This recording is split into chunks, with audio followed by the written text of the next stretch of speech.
Se você tem uma Bíblia, abra sua Bíblia do Evangelho de São Marcos, no capítulo 4,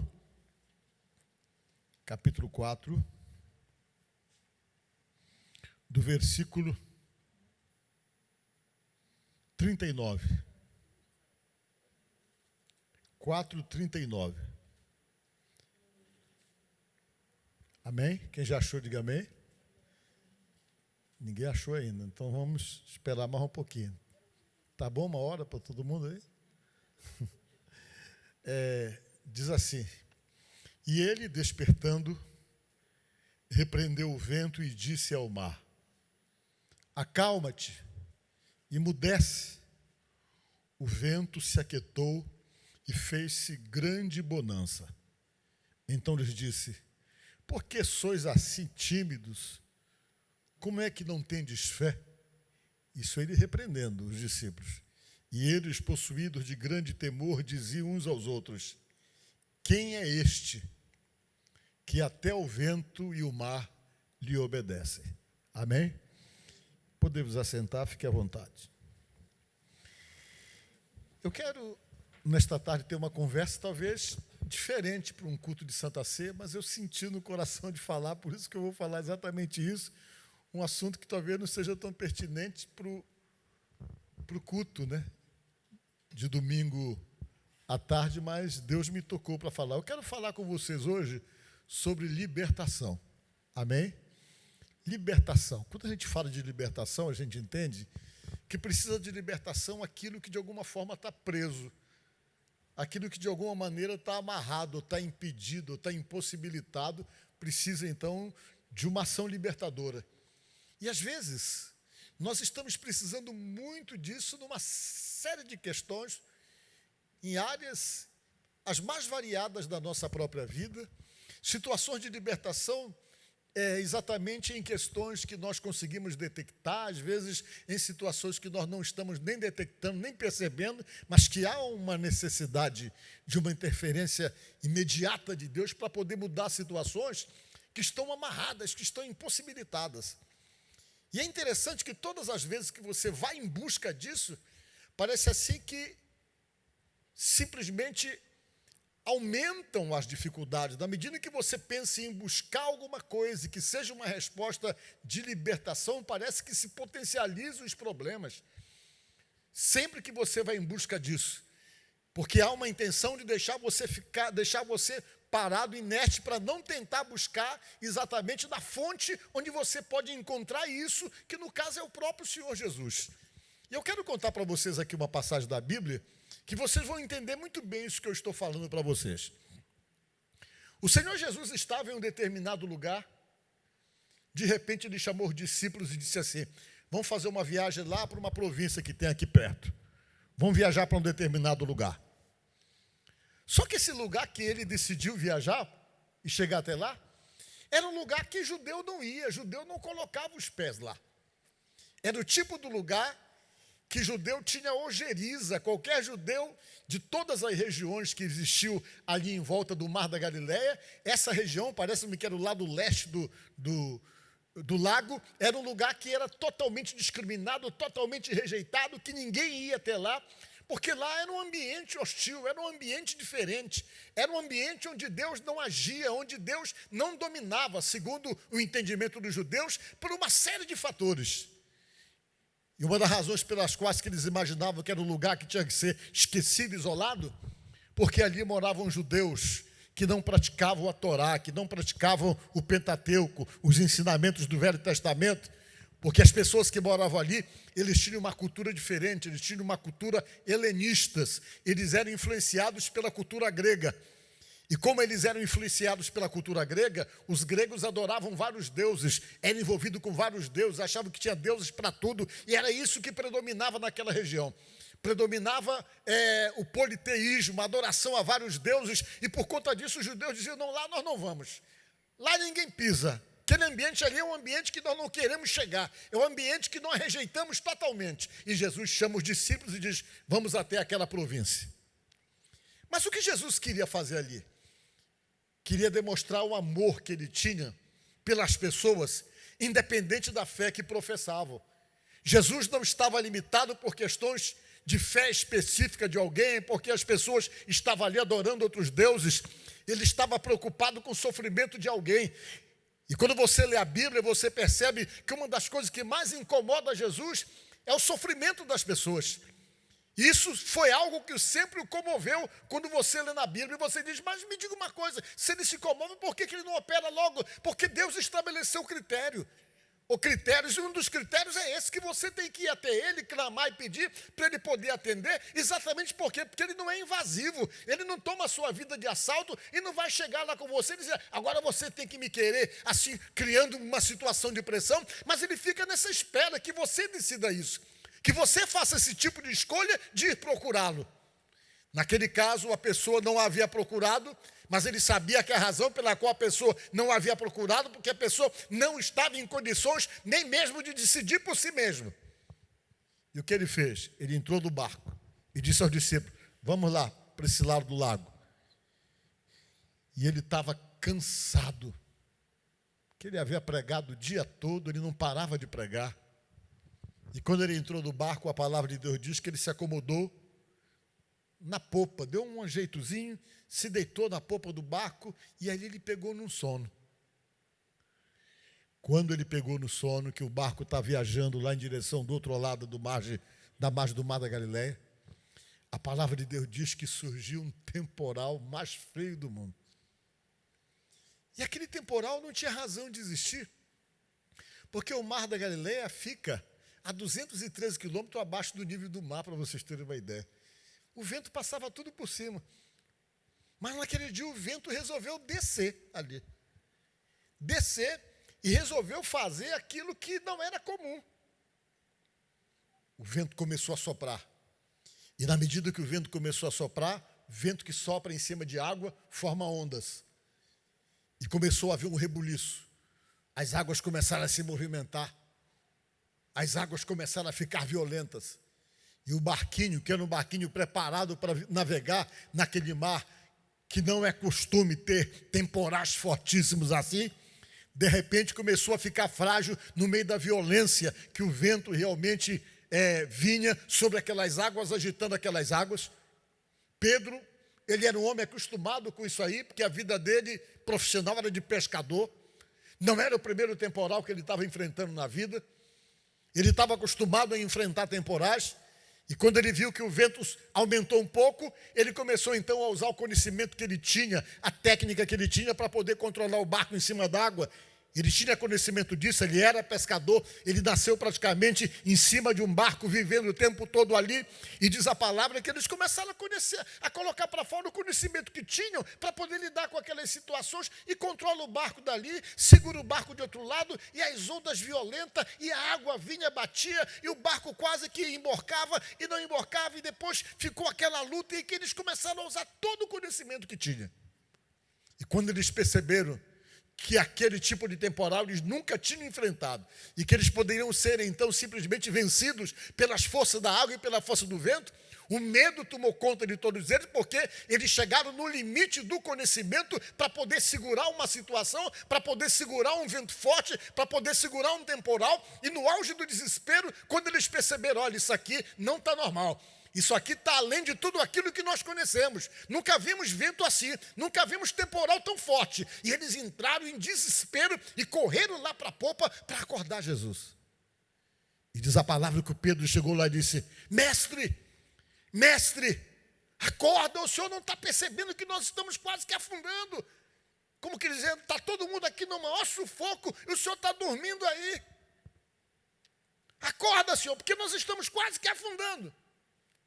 Diz a palavra que Jesus acordou.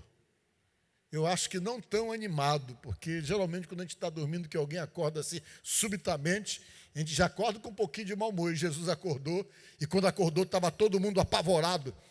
Mas tinha razão pelo qual o motivo dele estar apavorado. O vento estava muito forte, as ondas estavam violentas, e o barquinho estava sendo jogado de um lado para o outro.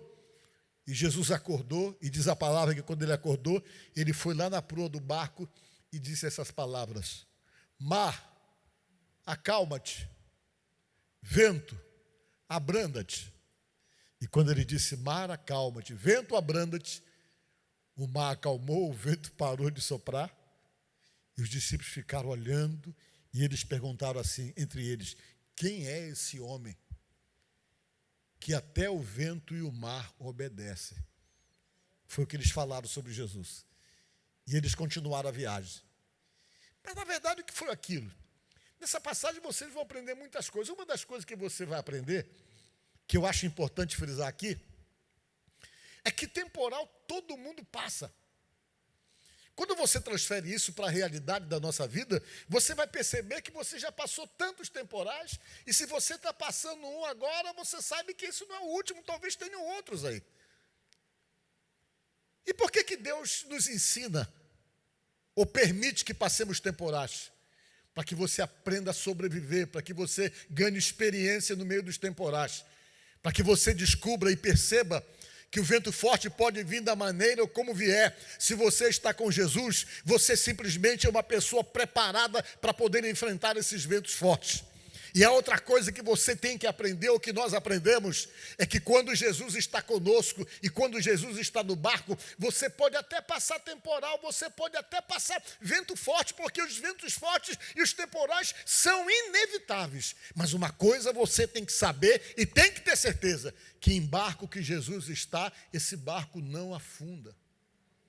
Não tem como afundar se ele está ali, que foi a razão pela qual que ele questionou com os discípulos, por que vocês estão com medo? Depois ele falou, por que vocês são tão medrosos, por que vocês são tão tímidos? Para deixar claro para eles que o fato de estar passando o vento não quer dizer que o barco ia afundar, porque não tinha como afundar se Jesus estava ali presente.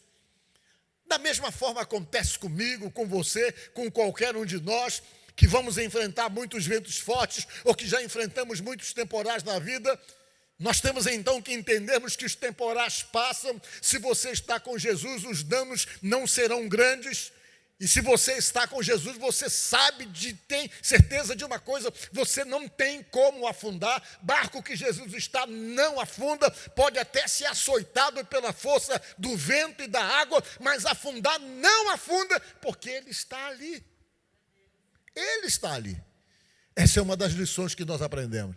Mas a outra lição que nós aprendemos é que sempre que você está em busca de uma coisa boa, uma coisa de Deus, esses temporais se levantam para tentar impedir você de prosseguir, para tentar impedir você de não chegar aonde você está querendo chegar, para tentar impedimento para que você não chegue nas bênçãos que você tem para você e que às vezes você está em busca, está indo na direção. O inimigo cria todas as situações para tentar desviar a tua rota, desviar o teu curso, desviar a tua direção, para que você não atinja o objetivo que Deus tem preparado para você. Esse temporal surgiu por quê? Porque Jesus ia libertar uma pessoa. Jesus estava viajando por uma província chamada província de Gadara. Era para lá que ele ia. E por que alguém tentou desviar do caminho? Os demônios tentaram desviar do caminho, porque os demônios não queriam que ele libertasse uma pessoa. Na verdade, o objetivo era não permitir que Jesus Cristo libertasse uma pessoa que morava lá nessa província, uma província isolada e rejeitada, que judeu não ia, e Jesus estava indo para lá. E o que aconteceu é que o inimigo se levantou para não deixar Jesus chegar no seu objetivo. Por isso que estava tentando atrapalhar, criar dificuldade, mudar a rota. E Jesus sabia o que estava acontecendo. Até então os discípulos não sabiam de nada. E o barco de Jesus chegou na província de Gadara. Quando o barco chegou, que encostou na beira d'água, Jesus desceu do barco. Quando Jesus desceu do barco, ele começou a andar dentro da província. A província que o judeu não ia. Ele começou a andar por dentro da província, andar. Vocês sabem quantos quilômetros ele andou para dentro da província para poder ir buscar o rapaz? 8 quilômetros. A gente poxa, mas tudo isso. Aqui fala estádios, mas você, fazendo a conversão, é 8 quilômetros. Ele saiu daqui como que lá no Monte Castelo para ir atrás de uma pessoa andando a pé.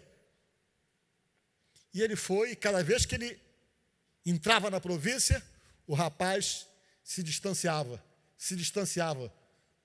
porque não era ele estava cometido de espíritos imundos, de espírito maligno, o rapaz estava endemoniado.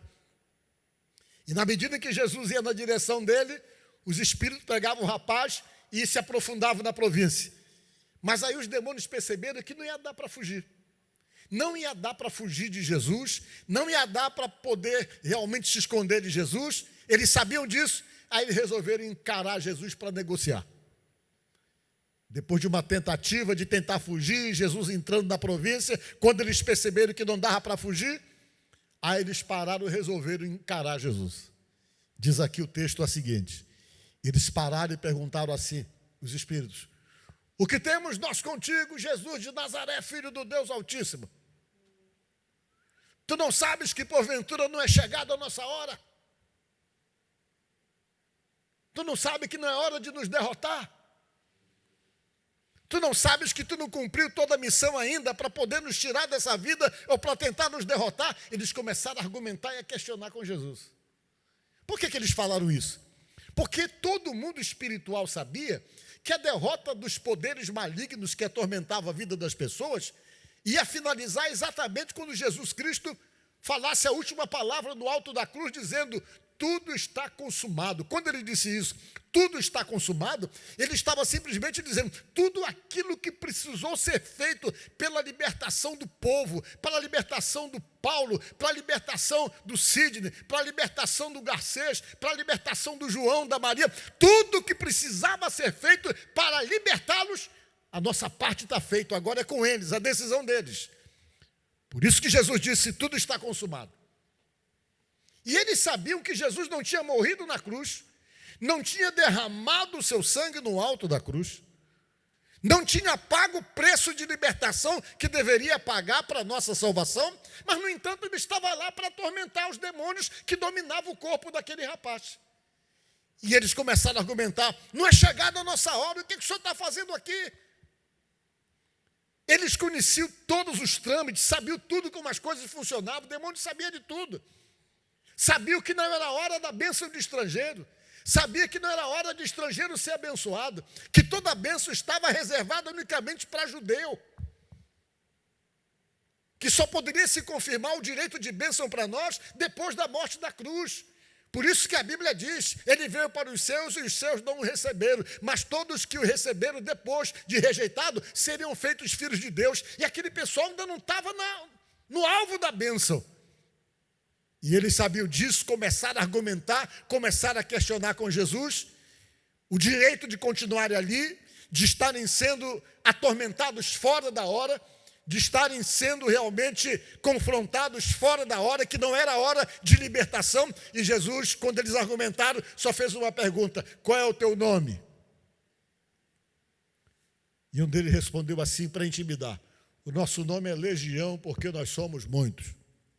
Quase que dizendo, se tu veio aqui para libertar esse rapaz, já fica sabendo que nós somos muitos na vida dele. E para colocar para fora não vai ser fácil. Você vai travar uma luta com a gente. Nosso nome é Legião. Por que eles falaram Legião? Que era para dar mais ou menos uma referência de quantidade. Uma legião de soldados romanos eram 3.000 soldados, que eram chamados de legião. E quando eles falaram que o nome era legião, era uma forma de dizer, olha, o que está aqui é um exército inteiro, são 3.000 que dominam a vida desse rapaz, e logo nós não estamos dispostos a sairmos, não. Quem era esse rapaz? Era uma pessoa sofrida, que Jesus sentiu muita misericórdia. Ninguém sabia do caso dele, só quem sabia eram as pessoas que moravam ali. E Jesus, porque Ele é Deus e sabe de todas as coisas, e percebeu o sofrimento dele, mesmo à distância, Jesus sabia o que estava acontecendo com o rapaz. Ele ficou possesso, por falta de Deus mesmo, porque a região não favorecia uma pessoa ao envolvimento com Deus, do lugar onde ele vivia. Aqueles espíritos foram chegando na vida dele, e foram chegando e foram ocupando a vida dele, e fizeram aquilo que todo espírito maligno tenta fazer, que todo demônio tenta fazer: tomar a mente, tomar a vontade da pessoa. E foi o que fez com ele. Ele já não era dono de si mesmo, ele já não pensava por ele mais. Baseado pelo que diz a Bíblia, os espíritos agiam na mente dele, de formas então que ele era levado por aqueles espíritos. Diz a palavra de Deus no mesmo texto, que quando ele estava mais calmo, as pessoas pegavam ele e colocavam ele na prisão, nas cadeias, aí os espíritos entravam em convulsão, quebravam tudo, quebravam as cadeias, e ele saía urrando pela rua que nem um animal, andava completamente despido. E o ambiente que ele andava não era um ambiente normais. Diz a palavra de Deus que ele morava nos sepulcros e dormia nos sepulcros. Naquela época, as pessoas costumavam colocar os seus mortos em cavernas, naquela região. E ali ficavam os corpos das pessoas dentro das cavernas, se decompondo, e ele vivia exatamente nesse ambiente, era ali que ele morava. Por quê? Porque ele não estava no seu estado normal. Nenhum ser humano em seu estado normal convive com pessoas em estado de decomposição. Mas os espíritos que estavam nele criavam essa situação para que ele vivesse essa vida totalmente anormal, totalmente fora da normalidade. Por quê? Porque havia um estado de possessão que o levava a atitudes que não eram atitudes normais para um ser humano normal, para um ser humano saudável, porque havia uma possessão maligna dentro daquele processo. E quando ele disse, o nosso nome é Legião, porque somos muitos. E aqueles espíritos começaram a recuar e disseram, mas nós pedimos que tu não nos mande para fora do país, disse assim. Não nos manda para longe. Nós queremos ficar aqui onde nós estamos, porque aqui onde nós estamos é o lugar que nós queremos ficar. Por quê? Porque para aqueles demônios não era interessante ir para outra região e serem atormentados e serem confrontados. Ali não, todo mundo olhava aquilo com normalidade, não havia nenhum tipo de confrontação ao domínio daqueles espíritos malignos, tudo aquilo era olhado com muita normalidade. Então, para eles era bom estar ali, porque ali não havia confronto, não havia resistência, e eles poderiam agir à vontade, porque em toda a ação dele, todo mundo olhava e jamais conseguia identificar como uma ação maligna, mas olhavam como alguma coisa normal por conta da cultura que tinham. Por isso que a Bíblia deixa claro que se existe uma forma de Satanás fugir, é quando você resiste. Ele não suporta ser confrontado com a verdade. Por isso diz a palavra, e resistir ao diabo e ele fugirá de vós. Essa resistência você resiste com a verdade, porque a verdade é que realmente o incomoda. E naquele lugar, a verdade não era levada, era um lugar de culturas diferentes, de deuses, de entidades que adoravam ali. Então ali ele agia normalmente, sem nenhum tipo de confrontação, e eles já negociaram com Jesus, porque sabiam que Jesus ia ter que tirá-los dali. Eles já disseram, mas nos deixa ficar por aqui mesmo, não nos manda para fora do lugar onde nós estamos. E diz a palavra que Jesus, pois é, então sai dele. Quando Jesus mandou os demônios saírem, Jesus, só para provocar um sinal para as pessoas que moravam ali, ele fez com que os demônios saíssem do corpo do rapaz e entrassem numa manada de porcos. Muitos porcos, que as pessoas criavam porcos ali. Judeu não come porco de jeito nenhum, mas ali eles criavam porque era uma outra cultura. E os demônios entraram naqueles porcos. Os porcos saíram desesperados em direção do mar para poder pular na água, para se afogarem, para se libertarem do corpo de animal, porque se existe uma coisa que o demônio não suporta, é ter que entrar no corpo do animal. Ele quer entrar no corpo do ser humano. A obra mais perfeita da mão de Deus. E aqueles porcos saíram quebrando tudo. Foram quebrando, eram milhares de porcos em direção da beira do mar da Galileia. E foram quebrando, quebraram tudo. Foi um prejuízo tremendo. E os porcos se jogaram tudo dentro d'água e morreu aqueles milhares de porcos. Aí o pessoal que morava ali foram atrás de Jesus. A gente quer que tu vá embora daqui, porque tu já nos causou um prejuízo tremendo. Está na Bíblia que eles foram reclamar com Jesus. O Senhor nos causou um prejuízo. Morreram vários porcos. O Senhor que é culpado, o Senhor que criou essa situação.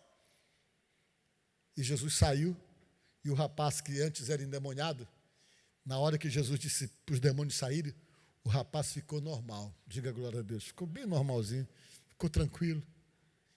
E foi acompanhando Jesus. Jesus deve ter andado aqueles outros quilômetros de volta, chegou lá na beira do mar.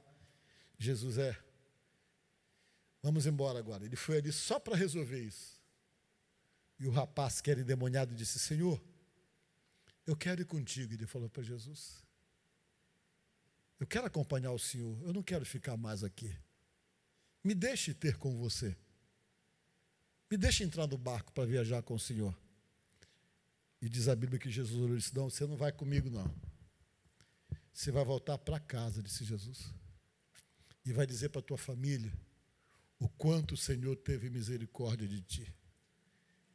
É isso que você vai voltar para casa para explicar para a tua família que Deus teve misericórdia da tua situação. E diz a palavra de Deus que ele saiu dali e voltou para casa e ele passou aí de cidade em cidade para contar a libertação dele. Em toda Decápolis, ele passou a fazer isso em Decápolis, diz a palavra. Decápolis eram 10 cidades de culturas gregas que havia naquele lugar, por isso que o nome é Decápolis. E nessas 10 cidades, ele ia de cidade em cidade para dizer que antes ele era um camarada possesso, com a vida estragada, destruída, e Jesus Cristo foi lá para libertá-lo. Amém. Vejam bem, por que eu estou pregando isso para vocês? Para dizer para vocês que não importa qual seja a situação de prisão, seja ela causada por demônios, sejam elas causadas por outros motivos, que possa aprisionar a nossa alma, que possa aprisionar a nossa vontade, que possa nos fazer dependente ou escravo de qualquer situação. O que eu quero dizer para vocês é que Jesus é libertador. Ele tem poder para operar essas libertações. E às vezes a libertação se faz necessário não somente na vida da gente, mas às vezes se faz necessário na casa da gente, se faz necessário no meio da família da gente, se faz necessário na vida de pessoas que nós conhecemos, se faz necessário na vida de pessoas tão próximas e que a gente percebe que de alguma forma estão presas em alguma situação, em algum tipo de escravidão. Às vezes os vícios, influências ruins, coisas que geralmente quando estão dominando a vida de alguém, descaracteriza totalmente a pessoa. Uma pessoa que está dominada, uma pessoa que está precisando de uma libertação, ela fica completamente descaracterizada porque as ações malignas descaracterizam as pessoas. É exatamente aquilo que você faz com certas pessoas, que você faz uma leitura da vida e pergunta, por que tudo isso? Por que essa pessoa é assim? Por que ele não percebe que ele está se autodestruindo? Por que ele não percebe que a vida dele vai simplesmente se acabar por conta de tudo isso que eu estou vendo, mas que ele não está vendo? São possessões, são perturbações, são ações malignas que precisam então serem combatidas exatamente no nome de Jesus, para que essas coisas quebrem, para que essas coisas sejam simplesmente esmiuçada da vida de pessoas, da casa de pessoas, de família das pessoas. Jesus é o libertador em qualquer situação. Em qualquer situação onde se estabelece um estado de domínio, de escravidão, ele é poderoso para poder quebrar esses jugos que às vezes estão estabelecidos há anos em vidas, há anos esses jugos se estabelecem em famílias, é isso que a Bíblia diz.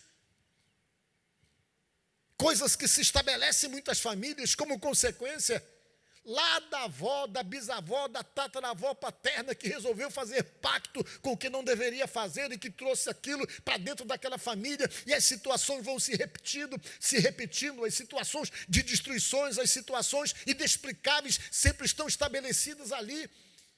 Mas que você só tem como chegar e dar um basta e simplesmente fazer com que tudo pare no momento que você entende tudo isso e chega a Jesus. Eu quero que todo esse histórico de acontecimentos que se repetem parem aqui, através do teu poder e daquilo que o Senhor representa como força libertadora na vida da gente.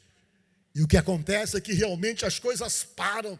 Às vezes é necessário Jesus ir até nós, é necessário muitas vezes ele chegar e dizer, sou eu que posso resolver o problema da tua vida, sou eu que posso mudar realmente a tua história, sou eu que posso mudar a história da tua família, Jesus que tem poder para fazer isso. Mas é necessário muitas vezes que busquemos e que venhamos clamar exatamente para isso, para que o poder dele se manifeste, para poder quebrar todo esse jugo que tem estabelecido esse tipo de escravidão, esse tipo de domínio que tem atrasado vida e famílias de tantas pessoas. Jesus foi lá para isso. E lembre-se do começo da pregação. Sempre que você vai em direção de algo que é bom de Deus, se prepare que os temporais aparecem para não deixar você prosseguir. Talvez você que está aqui nesta tarde, já orando por sua família, orando por sua casa, tem perseguido que os levantes têm sido grandes. Mas deixa se levantar o que quiser se levantar, deixa soprar o vento o que quiser soprar.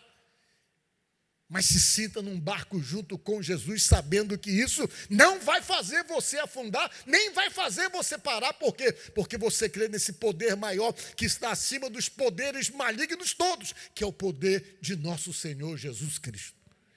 Então que nesta tarde nós venhamos entender que existe uma batalha, que existe uma luta, e que nós temos que orar. Qualquer um de nós somos alvos dos ataques.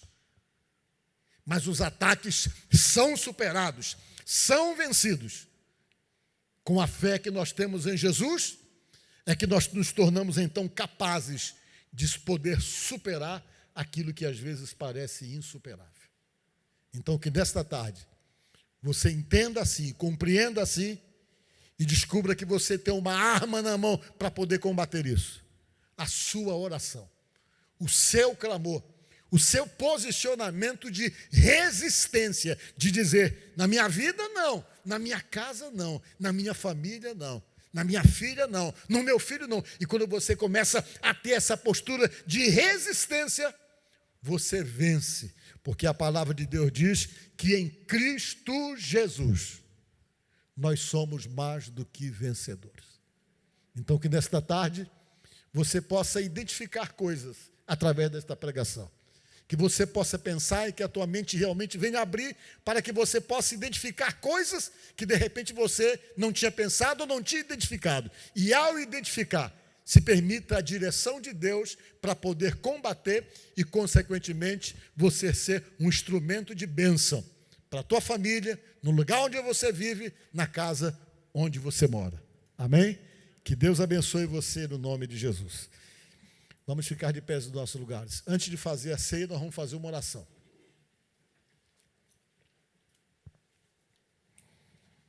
Eu quero orar pela sua casa e orar por sua família. Eu quero que você feche os olhos e que você identifique coisas que você entenda que tem que orar em favor daquilo ali. O que parece estranho para você dentro da tua casa? O que parece estranho para você na vida de alguém, do seu relacionamento, da sua família? O que parece estranho para você, alguma coisa relacionada com você mesmo? Abra sua boca e diga, Jesus, eu estou aqui, eu estou numa casa de oração, eu creio no seu poder, e eu preciso que o Senhor abençoe a minha vida. Preciso que o Senhor me liberte de tudo aquilo que não é bom, daquilo que me atrapalha, daquilo que me dificulta, daquilo que não vem do Senhor. Preciso que o Senhor liberte a minha casa também e toda a minha família. Eu preciso que o Senhor vá até a minha casa para colocar para fora da minha casa tudo aquilo que não presta e que não vem de Ti, aquilo que não faz bem. E quando você clama e pede a Deus, Deus tem uma resposta e eu vou orar por vocês. Senhor, nosso Deus e nosso Pai, em nome de Jesus eu oro por cada pessoa que se encontra aqui nesta tarde, Deus, e peço que a Tua bênção venha sobre cada vida aqui presente, Deus. Tudo aquilo que é estranho, tudo aquilo que é inexplicável, que vem em forma de atrapalho, que vem em forma de dificuldade, que vem em forma de fracasso, tudo aquilo que é estranho, que coloca desânimo, tudo aquilo que é estranho, que coloca aquele sentimento e complexo de inferioridade, tudo aquilo que é estranho, meu Pai, e que tenta incutir na cabeça das pessoas que ele não tem, que ele não pode, que ele não vai conseguir, que é melhor ele desistir, que é rejeitado, que é sozinho, que não tem chance, tudo aquilo que o inimigo tenta trabalhar para nos fragilizar, Deus. Em nome de Jesus, que seja repreendido agora toda opressão, toda perturbação, todo e qualquer tipo de ação maligna que queira agir contra as nossas vidas, contra o nosso lar, contra a nossa casa, contra a nossa família. Deus, nós repreendemos no nome de Jesus, no nome de nosso Senhor Jesus Cristo, que toda perturbação, toda opressão, toda angústia, toda tristeza, todo desânimo, toda depressão, que esses males saiam, meu Deus, sejam repreendidos das vidas, das casas, das famílias, Deus, em nome de Jesus. Derrama, meu Deus, da tua bênção, derrama, meu Deus, da tua graça, do teu poder libertador na vida dessas pessoas que aqui se encontram, na casa dessas pessoas que aqui se encontram, no lar dessas pessoas que nos assistem através, meu Pai, desses meios de comunicação. Que a tua bênção chegue, que a tua graça seja derramada e que haja libertação de Deus, em nome de Jesus, porque a palavra diz: se o Filho vos libertar, verdadeiramente sereis livres. No nome de Jesus nós oramos e te agradecemos. Amém. Diga assim comigo: Senhor Jesus, eu me coloco nas suas mãos e lhe peço na minha oração, opera na minha vida. Afasta, Jesus, para longe de mim, Senhor, tudo aquilo que não presta e que não vem de ti, Deus, que seja repreendido em teu nome, Jesus. Age com o teu poder dentro do meu lar, dentro da minha casa, no meio da minha família, e repreende, Jesus, toda perturbação, toda briga, toda contenda, toda desunião, Jesus, tudo aquilo que não vem de ti, que é estranho, Deus, que seja repreendido em teu nome, e que a sua bênção, a sua graça e o seu poder seja derramado. É o que nós te pedimos e te agradecemos. Amém e amém. Diga graças a Deus. Amém.